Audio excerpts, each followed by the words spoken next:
You're listening to the Good Question Podcast with Richard Jacobs. Our goal is to make each of our guests exclaim, that's a good question. I don't know the answer.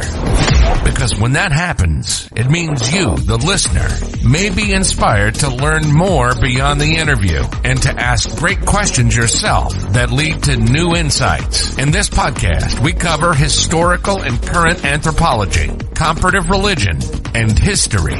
Welcome, and let's get started. Hello, this is Richard Jacobs with the Good Question Podcast. My guest today is Dylan Gemelli. He works on hormone and cellular health optimization. So we're going to talk about testosterone and peptides, the performance, and HRT, hormone replacement therapy. So Dylan himself has been involved as a professional athlete. He's into biohacking for quite a long time. I guess, a stint in prison for some reason, maybe we'll ask about. Eventually the big stage of Mr. Olympia, which is amazing. Very, very cool. So welcome, Dylan. Thanks for coming. Yeah, man. Thanks for having me. I'm looking forward to it. Yeah. Wow, you've been, tell me about your background. You've had a very interesting time of it, it seems. I'll try to run through it quick. I've told the story, but it's a good one that people like. So I was actually a 4-sport athlete in high school, and then I played college basketball, and I got hurt multiple times and had to kind of shift what I was doing. And I got into acting and modeling and signed a contract right away and went to Italy to start modeling. And that's kind of where things kind of hit the downward spiral for me, because you brought up the prison stint. So essentially I, started living a lifestyle that is not ideal for anybody. I don't think of just money, partying, greed, that's kind of like that modeling lifestyle. And before you know it, I'm spending way more money than I have and can't keep up with anything. So falling into that, you are around drugs, and I started to sell drugs, which, is clearly not a good life pattern or choice with longevity. So of course, like anybody else that does that, you're going to get caught eventually. And I did. And, I had everything you could think somebody could want, but I was really miserable, honestly. A lot of sleepless, nights, and due to drugs or just being in sorrow, knowing I'm living wrong, and I got a 15-year prison sentence at 27 years old. Whoa. Yeah. So Where? In which country? Was in Iowa, actually. That's where I grew up, and I was going back and forth, and it was one of the times I came back home. And so I drained my parents' bank account, got the best attorney in the state, and actually got a suspended sentence. So that means they convict you, but, as long as you're good on probation, you'll not get the actual sentence. Well, of course, being the jerk that I was, I violated it 3 times. And so they said, you don't get it. So goodbye. So at 28 is when I actually got sent to prison for 15 years. Now, I'm 43 years old. I actually was released after 2 years. The laws here are a lot different in Iowa. Well, I'm not in Iowa anymore, but you get time off and it's cut in half. And anyway, I was perfect in there, got out, and I got paroled to Maui, which is where my parents live. So I had to start my life over at 30 years old. So 13 years ago, I was living in my mom and dad's basement with nothing. And at least you were able to, instead of living in Brutus's basement on the lower bunk. Yeah, it was, when you think you've got everything and then you get reduced to nothing at the lowest. The bad thing is, as you experience it, the good thing is you realize that if you go through that, there's literally nothing you can't handle, right? So I utilized that as a tool. I had a 5 years parole and was released in 1 year because of perfect behavior. And I had made it my goal in life to do nothing but make amends for all the people I let down, all the people that had invested so much time and belief and love into me. And that's where I met my wife, and she was the total polar opposite, never got in trouble, never did anything wrong. And, she was really great for me. I'm a very spiritual guy. No, not everybody is, and that's fine. But I kind of have just let God lead me. And I've gotten myself now to where I've built myself from scratch into, what we have today. So.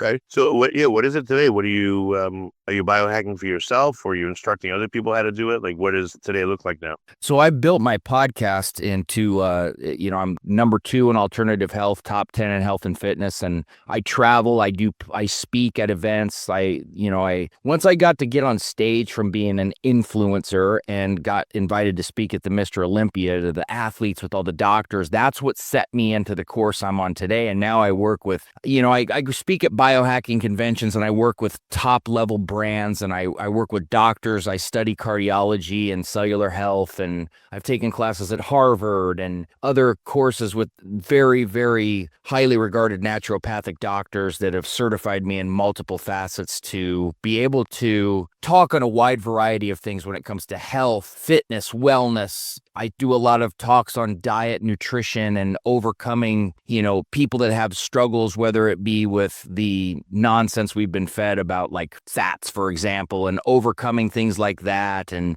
different aspects of, I temper what I say here, big pharma and, things that are thrown out in front of people that they just kind of don't know the answers to. I try to be a beacon of light and guidance for all of those things. And it's just growing by the day, man.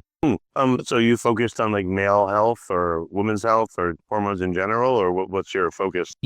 I was more male dominant for many years, and I've really gotten now I'm almost 50-50 men and women. I'm actually partnered with an ex-NFL player, his wife, and another friend, and we're actually opening a TRT clinic, vitality clinic, in about 15 days. I do men and women hormones, testosterone. I coach on peptides. I'm now kind of helping women in menopause. I've really taken a deep dive into that. So I'm really trying to focus on all varieties of people as opposed to I was really professional athlete oriented for quite a while. And now my demographics very wide. Oh, so you do a young, old, everything. Whenever they have problems with hormones, or what kind of circumstances do they come to you for? A lot of people, for a long time, it was a lot of men in their 40s and 50s that had either struggling with their testosterone, a lot of people that use steroids at a young age that had screwed themselves up. And so I really help people now. I manage blood panels and I take the deep dives into things that most doctors and practitioners don't. You go to a doctor, you get a very basic panel. They look at it. If your numbers are in this wide range, oh, you're okay. They don't, you know what I mean? It's very, very...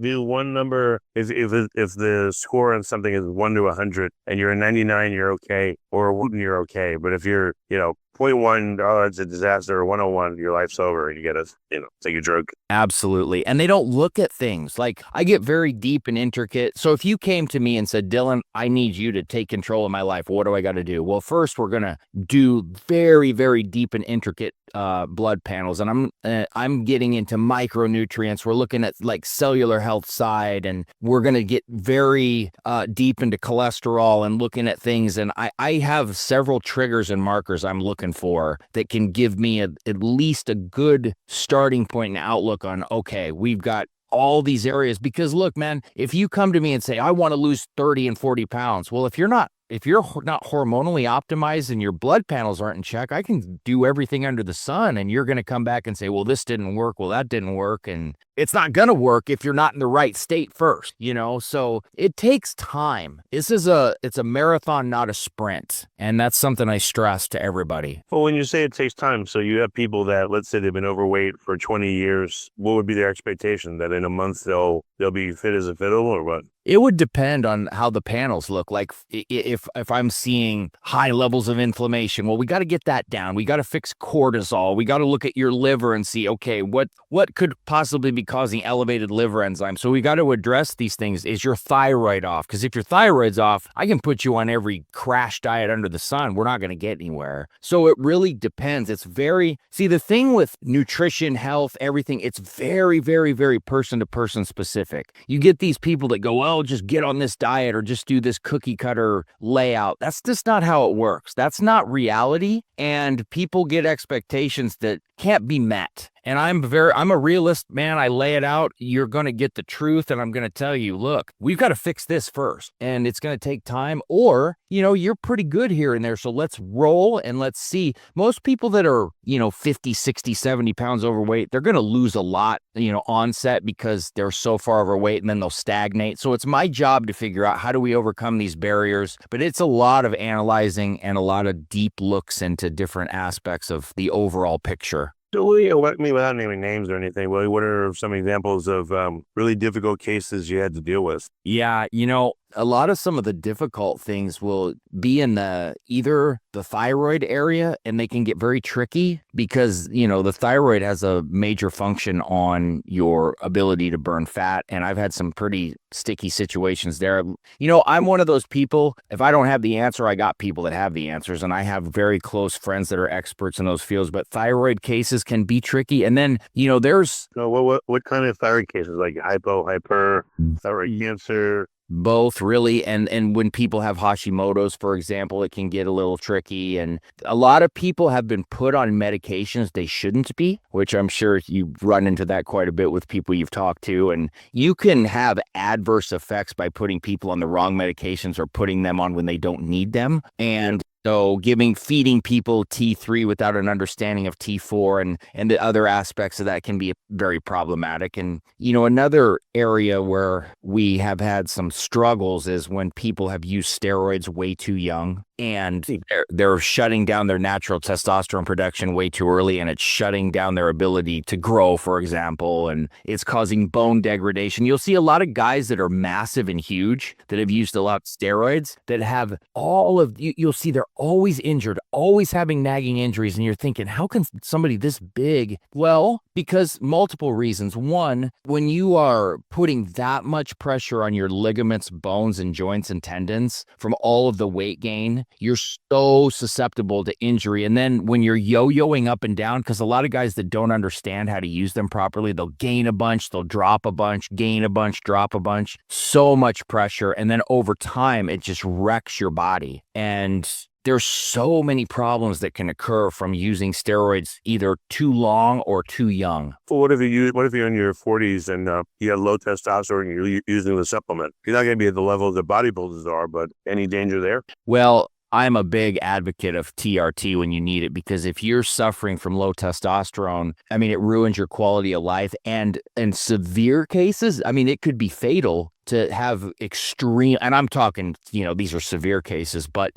using the right therapeutic dose of exogenous testosterone. And I'll give you an example. So let's say you come to me and you have a testosterone level of, 175, which is extremely low. And my goal is to get you in the range of, 700 to 800 is a very, very good range where you should feel really good. It's not too high. And I like to keep my men in that range. So if I put you on, let's say I look at that number and I want to get you in that range, you need to take your dose of testosterone and multiply it by 5 to 7 times. And that's where you'll average out to what your number should be. Now, there's some extreme cases where there's a severe condition where that may not equate, but generally speaking, so if I put you on 100 milligrams of testosterone per week, you should be between 500 and 700 on your total score. So you might need to ramp that up a little bit, maybe 125. One of the issues that we see is a lot of people go into these clinics, they're putting them on either testosterone when they don't need it or way too much. And it can have an adverse effect if your testosterone's too high too long too. You don't want to be,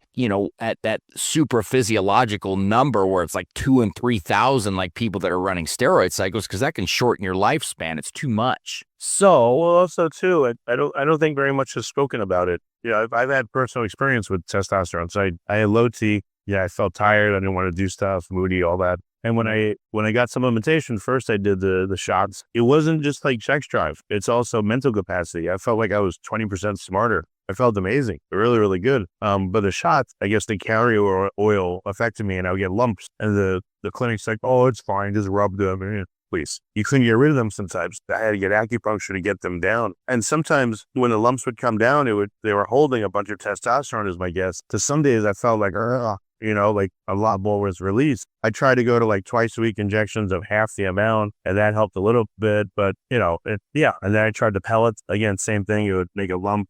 Sometimes it would release a little bit too much and you feel like enraged, which is not good. Like, it was an anger that was not a normal anger. I had to be really careful when I was like that. I didn't like it. You don't feel good. And then I tried the creams. They're not nearly as effective. So I don't know, just my personal experience on, I don't know what you have to say about all that. Round out a profile for people. No, for sure. That's a great example. And I can give you a really nice rundown on why that happened to you and then alternatives and options. So first thing you mentioned is completely accurate. It is the carrier oil can have an effect. And there's different carrier oils that are used and utilized by different compounding pharmacies. And so you could have had an adverse allergic reaction or something of the sort. And so that would be on them to figure that out, whoever was administrating it and overseeing it. So also, when you get higher concentration levels, so for instance, you'll see testosterone. I'm assuming you were probably on cypionate. Cypionate. Yep. Yep. And so sometimes you'll see it in 200, sometimes you'll see it in 250, sometimes you'll see it in 300. That means for people listening, which is, so if it says testosterone 200, every full milliliter or cc contains 200 milligrams of testosterone. The higher you see that on a level, the more possible pain you could have. Cypionate's an ester where you shouldn't experience post-injection pain or lumps. So if you were, there's a couple reasons aside from the carrier oil. One could be the size of needle that they were. Were they injecting you or were you doing it yourself? First I would go to the clinic and they would do it. And then, my wife learned how from our doctor. Then he would do it at home. It was at home. We would try the clinic, they always want to do it in your butt, the top. They would alternate sides, but that wasn't enough. So we would alternate shoulders and the belly, into the belly fat and then the butt. So we alternated more sites to get half the amount, 2 doses a week instead of 1, that kind of stuff. But the carrier oil was cottonseed, I believe, I started to call around and try to find other carrier oils, but I tried pellets. Yeah, that's definitely why. I'm going to give a rundown of other things, but for you, I can already tell you that was it. That was definitely the problem. And I had a feeling, but other things could be the size of the needle. Some people will use too long or too big of a gauge. 25 is generally good, but you can actually do like an insulin syringe, and you can do a subcutaneous injection. I still prefer intermuscular into the deltoids if you're going to do that with a smaller needle. But yes, ventral gluteal is a very good way to do it where there's less risk of problem occurring, but it definitely could be that, and it could be just the technique used. But for you, it was definitely the cottonseed. That's problematic for a lot of people. A lot of people will use grapeseed, and there's other options. But now there is a new method, and it's called Kysotrex, and it's an oil form of testosterone, and it is passing through every test and showing to be not only just as effective as exogenous or injectable, but it's having less effect on your follicle stimulating hormone and luteinizing hormone, which go to 0, and less of an estrogenic effect. So it's nice. I still am getting more. I want more years of data, but some of the people I hold in the highest regards are saying it is tremendous. I'm going to try it myself because I've been on TRT for a long time too and get a feel for it, but it's very promising, and that's an oral form. For you, I would definitely, and I can talk to you about this off air, but we can find you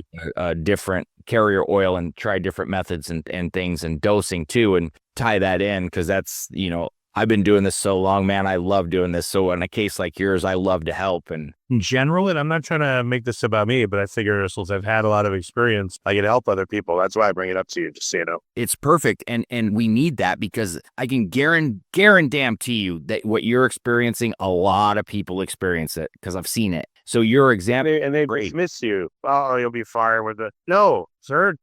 They stay, they will go away. No, there's too many general practitioners or clinics or doctors that do this that don't have any clue, and that's the problem. It's a major, and I'm not trying to throw shade on anybody or anything, but it's like when you're trying to do too many things that you're not a professional on or don't have the background on, this, what you're describing is what happens, and I can't stand it, and that's why I do what I do. So it's certainly something where you need a true professional to guide you and monitor you. Too many people either try to do it on their own or go to the wrong people. And what you experienced happens, I would say, and this is no lie, 60 to 70% of the people that go do this either try to do it on their own or have experiences like you and get completely turned off. And then it gets out in the media that it's so bad or this and that because people aren't doing it right and don't know how to do it. And also what to look at, because you need to be looking at your free testosterone as opposed to your total testosterone. And there's a ton of factors that go into what could cause your free testosterone to be low. And you may not even need TRT. So people like myself, I'm able to dig and find before we just go and jump on that route. And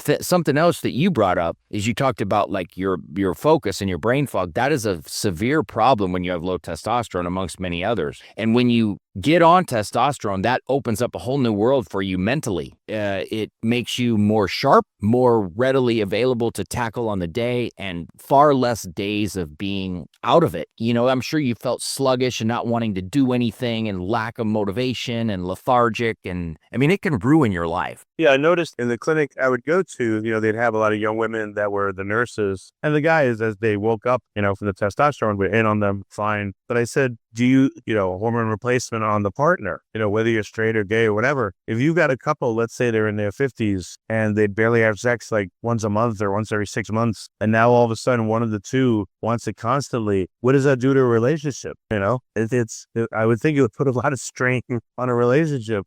So no one talked about that either. So if you're going to work on one person of a couple, you got to know who's around them and help them too, because otherwise it could ruin a relationship unintentionally. Yeah, 100%. I thoroughly agree with you, and I've seen it over and over and over again, and it's so troubling, man, like the things that I see and that I've encountered, and what you just brought up is just one of the million. And so I really try to be one of the voices of reason and one that people can really trust and go to, and I've worked extremely hard to build my credibility as high as I possibly can. Oh, that's great. Are you able to say any other issues that are very common to people doing the replacement? I mean, the biggest problem that I ever see with it in terms of like side effect wise is just misuse, where people are using too much. And another thing that really bothers me is when you go to these clinics, they're gonna always say, okay, here's your testosterone, here's an estrogen blocker, and here's HCG. You do not need an estrogen blocker, and you do not need the HCG. That is so ridiculous. They'll tell you that they're keeping you on the HCG so that you can stay fertile, which is completely inaccurate and a lie. So if you were coming to me and saying, Dylan, I really want to have a kid, I need this testosterone therapy, what am I supposed to do? For me to just tell you that HCG is going to fix that is not only bad practice, but it's me just trying to get into your pocket. Is HCG a part of the protocol? Sure. Is that going to fix it? No. Staying on it long term, is that good for you? No, it is absolutely not. Same with an estrogen blocker. You should not need an estrogen blocker if you're running the right amount and dose. Your estrogen should be fine. Now, granted, if you're overweight, your body converts estrogen at a higher rate, but you're going to be overweight if you have low testosterone. So this should fix itself. Of course, we'll monitor it. And if we do find an issue, we'll address it through your diet and with some natural therapeutics before we ever go to an estrogen blocker. Now, if we're trying to stay fertile, at least during, let's say 2 years in, you say, we want to have a kid, and I went to have a fertility test and I'm drained. What can I do? You have to get on a program of HMG, HCG, and Clomid for several months if you want to stay on the testosterone. Some doctors will say to stop it, but stopping it can be very problematic, and that's an entirely different discussion. But we run this protocol, and I have seen this work on people that have been showing 0 sperm counts. But everybody's different. Just understand that when you take testosterone exogenously, your chances of having a child or being fertile, they're going to drop drastically. It's not impossible. I've seen it a ton of times. It only takes one. But why did that happen? So your luteinizing hormone and your follicle stimulating hormone drop to 0. And that's how your body has the ability to produce sperm and testosterone on its own. And so, for instance, if you are taking testosterone and then you stop, well, that luteinizing hormone's at 0. It's forgetting how to produce testosterone. It's also forgetting to produce sperm, and it's not going to do it. It's shutting you down is what the term is, or suppressing your natural testosterone production. How much of a level of at TRT levels versus like bodybuilding levels, are both levels enough to totally suppress any sperm production? Yeah, if you're taking even a therapeutic dose of testosterone, it's going to suppress you completely. It doesn't matter. The extent of the amount you're taking is going to suppress you no matter what. Now, it'll be a lot harder to recover from, and it will be more problematic at the higher the dose you go. There's a ton of different issues that can occur. But if we're just strictly talking about suppressing testosterone production and fertilization, that type of thing, any amount's going to cause this bottoming out. What about your endogenous production of testosterone, how much if you take exogenously will your own production go down? It's going to bottom out. I mean, you're bottoming out. Anytime that you take testosterone that's exogenous, your ability to produce its own. Now, people will run a 12-week cycle and run a post-cycle therapy. And so something like Clomid and Novadex can theoretically kickstart your natural testosterone production again. And some people that run lighter cycles will see that on a post-cycle therapy. First couple times, they're able to kick it back into going. But the longer you use steroids, the more you run them, the higher the amounts.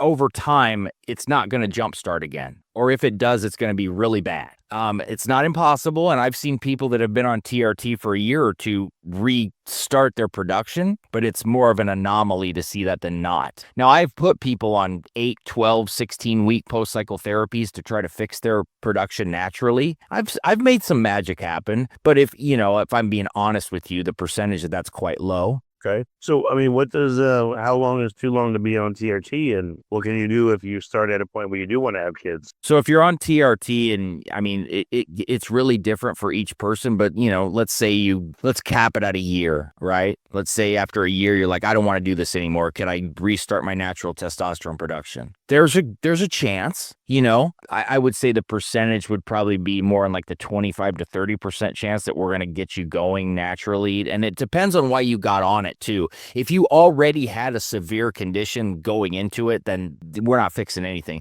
If let's say you use steroids or got on it without the real need and you already had a higher number, chances are a lot higher we can fix that production. In terms of fertility, there's really no way for me to gauge that because it's so different for everybody. I've seen some crazy things, man, where people you'd think they'd have zero fertility and they still have some. And then I've seen people that have barely used anything that are just drained. That's like really case to case specific. And I don't want to be one of those people that throws a number on something that's completely inaccurate. Gotcha. What about someone that's been on it for a decade, TRT, like you said, you've been on a long term. What happens if, if you're on it? I mean, what is long term, and what happens if someone's on it for 10 years, 20 years? Yeah, I mean, once you're on it, theoretically, you're just supposed to stay on it forever. The need is going to be there because if you stop taking it, the chances of your production, like I said, the longer the term, the chances keep dropping. And, I can't say with certainty, but I would say like 95 to 98% of the people, if you were on it 10 years and then just stopped, you're probably going to have a pretty poor quality of life by stopping because your body's never going to ever recover properly. And so production it's not going to be there. There's always, you just keep going, like let's say you started at 50 and now you're 75, what have been observed in people like that? I mean, people just stay on it and then their quality of life stays fine as long as they're not abusing it. There's so many studies out now that show, because there was a time where people would tell you it was causing heart attacks and it was causing atherosclerosis and plaque buildup and all of these things, but they're not looking at dosing and abuse and everything. And I don't have them in front of me here, but there's so many studies out now showing that those were completely false and that people live very long, full lives with no issues as long as they're using it properly. I mean, the older you get, it's really up to you on how, if you want to stop, see how your quality of life is and just see, it's really a test from person to person, but you can certainly just stay on it. Obviously, you think it would be very unusual for someone that's like, again, I was thinking of a number, 75, and still have physiological levels of like 700 to 800. But yeah, like everyone is down in the 300s or less or something, Oh yeah, I mean it's more definitely on the rare side. I don't personally get a lot of those cases myself, but I mean I've talked to plenty of people and studied. When you get to that age, chances of you carrying around a normal testosterone level are very, very low. Now, how you want to deal with that is really up to you. It depends on your quality of life and what other conditions that you have and your comfort level. And, I've had people in that age come to me and I've monitored them and they've been just fine. And there's other people I say, I don't know if that's such a good idea because you've got all these different other things going on health wise. And I don't think it's necessary, so it just depends. But yeah, you're right. I mean, when you get to that age, chances of you carrying a normal level are not good. But I've seen some craziness, man, where people are walking around 500-600 without, at least they're telling me they're not on anything. And then, what about the different forms of the testosterone? You talked about the oral one. How long will it be till that one comes out, you think? That one is. Go to trials? No, that you can get that prescribed right now. And some of the doctors I hold in the highest regards have told me how well it works. Dr. Betsy Yurth is like a mentor to me, and she has her husband on it, and he loves it. She's got tons of clients on it, and they're working on another oral form right now too. I don't know the name off the top of my head, but it's another company, pharmaceutical company. But Kysotrex right now is the one that is showing to be just as effective as taking a shot and injection. And, you talked about pellets and creams, and they're just not as effective, man. The creams, it takes so much more, and there's so many different other concerns there on the skin. The pellets, you already experienced that. They're nowhere near an injection and more problematic, I think, than anything. So, about cypionate versus enanthate versus the different forms of it. Is there any efficacy difference? Yeah. So a lot of times, like with these super long esters, you'll get a doctor that'll put you on undecanate and give you one injection per month. And then you'll notice you're yo-yoing up and down, and you'll feel great for a couple weeks and then terrible. And so cypionate is really the perfect ester chain because of the half-life it has in it, where you could really get away with pinning it once a week. Now, I'm always in the camp of twice a week with it. It's still the perfect length to where I do a Monday, Friday schedule, and you're never really in these really high peaks and really low valleys. It's called peak and trough. And I've done it with blood work on people where I measure it and see how does their blood work if we do once a week injections or twice. Cypionate's the perfect length where it's a 7 to 8 day half-life. Enanthate's very close to cypionate and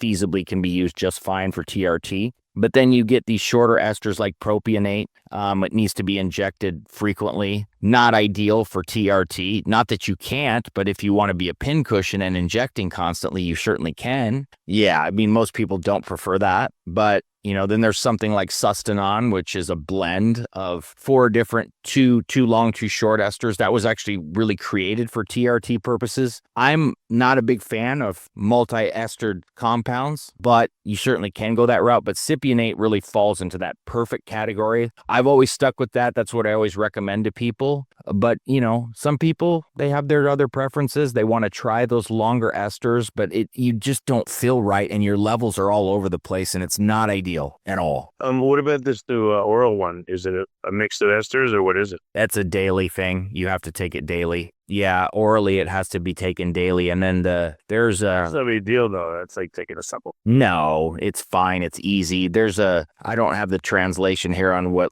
how many milligrams it takes of the pill to get to 100 milligrams of testosterone, but there's a layout of it on how to do it, and it's translatable to the amount of dosing that you're supposed to get properly. So it's something that I have talked about, and I'm going to do more in-depth video on it and discussion, but it's definitely promising. Okay. Well, next, any other new things coming in the world of male TRT or TRT? Not really. That's the biggest thing right now. I do a lot of focus on supplements and peptides and things of that nature too that can help in that regard. There's peptides that have shown to help, boost testosterone production. They're certainly not like testosterone, but then there's natural supplements which can have an effect, especially for people that aren't having a severe condition. There's many alternatives there for people to look at that I try to implement depending on the situation, but it's like I say, it's so person to person specific. Gotcha.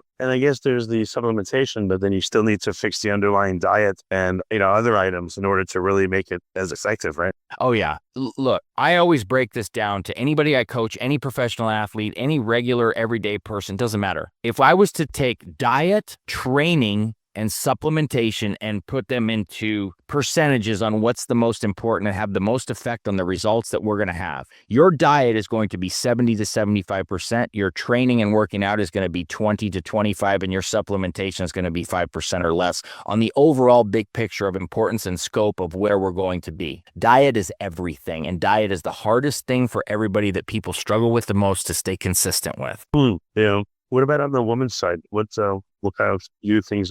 I deal with a lot of women now that really are in that menopause range, that 50-year-old range, that are struggling with testosterone, progesterone, and menopause side effect areas. One of the things that's important for everybody, especially women, is creatine, and that's getting way more discussion now than it ever has, and people are understanding it's not just a bodybuilding thing. It's for everybody from teenagers to 70 and 80-year-olds, the importance. So that's like the biggest thing that I've been discussing and talking about right now, especially when it comes to women that have this misconception that it's just going to get you big or hold water and all of these nonsensical things that people have put out and said in the past. So that would be my biggest thing right now that I'm discussing and talking about. I don't know that there's any really necessarily new thing, but like the things that are helping the most would be in that range or in realm, or peptide range and realm for, people that are looking for alternative methods and therapies and ways of getting the results that they want. Well, for women, I mean, is it just estrogen replacement, or I know there's like pregnenolone, there's a whole bunch of different hormones that are in play.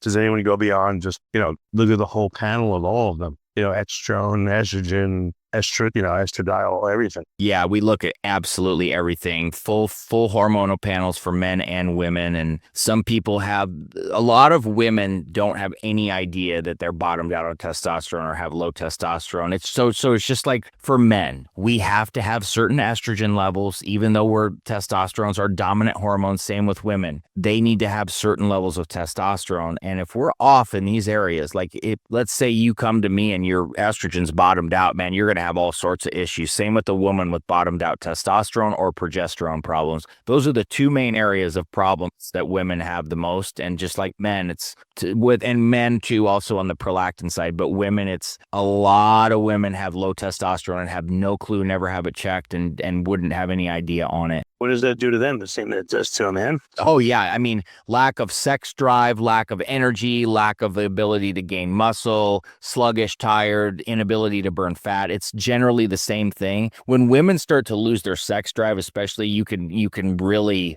take it to the bank. It's probably a low testosterone problem. And a lot of women will find that in their mid 40s to mid 50s where that's really becoming an issue. And there's, varieties of reasons why that occur. A lot of it is just because you're aging, and some of it is diet, stress related. There's a lot of reasons why it could occur. But, keeping diet, sleep, and stress levels where they need to be, which is far easier said than done, is one of the big 3 components on men and women, at least naturally mitigating this inevitable decline. Okay. And what is the interplay of, not having enough testosterone or other hormones and sleep, since you brought it up? So when you start to have these problems, that's when you can start to see health decline. Let's just, for instance, high levels of stress increases cortisol, ruins your sleep, and that makes you metabolically inflexible. So if you don't have metabolic flexibility, then you're finding that your body's not shifting between burning carbs and fats. Low sleep, less stress, metabolic inflexibility, higher weight, more problem for disease. Mitochondrial health is one of the areas that I focus on a lot. Not taking care of mitochondrial health, there's, my big partner is Timeline, and their product, MitoPure, it helps to stimulate mitophagy, which is helping to, feed our mitochondria, which is our only source. That's where we get our sources of energy in our body. Well, as we age, those start to decline. When that starts to happen, that's basically when we kind of start to die. So when you're talking about anti-aging, fixing mitochondria and helping that and addressing that is one of the ways that we can live longer and age more gracefully, more energy, stop some of these things. But, once again, not to beat a dead horse, the 3 things I brought up, controlling stress, which is far easier said than done, getting proper sleep, getting the proper diet. When you have high levels of inflammation in your body, which all correlate to the 3 things that I just said, that's when you're starting to get disease, bad cellular health. All diseases start in your cells, or if not in your cells, in your gut. Not addressing those type of issues, that's where we start to see disease. So cellular health and then gut health are what I've found and what everybody's finding are the 2 most problematic areas for disease and dying early. So where can you help people? Are you able to do telemedicine and help people all over the U.S. or the world, or so listing where can they get help from you? So my website is actually being redone right now, and that's just dylangemelli.com. But right now, people they come to me on Instagram, they come to my podcast, leave me notes, they email me, and I do consults, and then we figure out what can we do, where do we want to take this, and I put packages together for people, and I coach people literally all over the world. I have people in Australia, in Africa, in Asia, in Europe that I coach, South America, everywhere. I mean, I do it all, and I don't put my name on very many companies out there. I'm very, very particular about who I work with. I don't want to be one of those people that has 750 affiliate codes. When I work with somebody, there's a purpose and a reason for it. It's not just a money grab for me. It's because I believe in what I'm doing, and I'm trying to help build them into, what I believe that they should be. And that is something that everybody should be using. If I'm working with somebody, I want it to be something that's going to have a positive impact and help people. That's my whole mission. And that's, you come to me, you can come and hire me for multifaceted things. And I'm kind of a fix-it guy, man. It's just what I do. I fix people. And part of the proof is that you're 200 years old. Yeah, exactly. Let us know. That's very good. Can you restate your URL so listeners can find it? Yes, dylangemelli.com, but you can find me just at Dylan Gemelli. Instagram, I have millions of followers. I'm on there all the time. And then the Dylan Gemelli Podcast, is where you can find a lot of my insights and discussions. And then I put out some of my own things, 30-minute clips of me discussing peptides or testosterone or just, ideas and thoughts that I have too. So those are the best places to get me. And Gemelli is Gemelli. Yep, exactly. Okay. Well, very good. Well, thank you so much for coming on the podcast. It's been great. I appreciate it, Dylan. Definitely, man. Always a pleasure. If you like this podcast, please click the link in the description to subscribe and review us on iTunes. Thank you for listening to the Good Question Podcast. Please email support@thegoodquestionpodcast.com if you have any referrals to great guests for us to interview. Visit thegoodquestionpodcast.com to hear more interviews. And please help us spread the word by rating and reviewing us on Apple Podcasts, iTunes, Spotify, YouTube, or wherever you listen to this podcast.